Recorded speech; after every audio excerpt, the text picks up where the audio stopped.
So the problem with these speakers is that the wires come pre-attached, and each connection to the speakers has 2 wires inside of one. So this is the right side. I have to connect it all the way underneath the tank, and strap it on with zip ties all along the tank underneath. But the problem was that it came with the harness.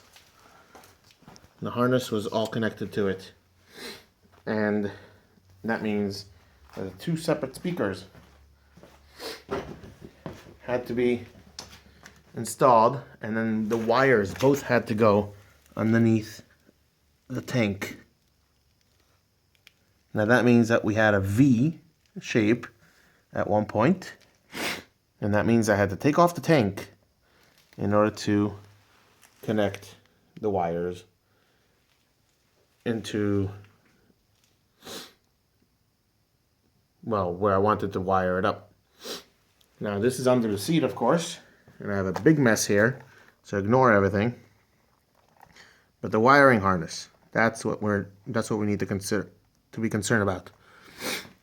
Wiring harness here has also the positive and negative, which I have to wire back up to the front, and I connected it over here to a switch. Okay, so every time I want to turn on the stereo or the speakers, I would have to turn on the switch. Now, the reason I did that is because the stereo makes a sound doo-doo-doo-doo every time you turn it on. So I don't think I want to have it connected like that.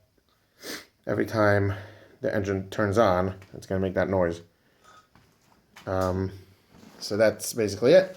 I put the amp right here where the toolkit's supposed to go, and then the wire going back to the front for the regular headphone connection, and back here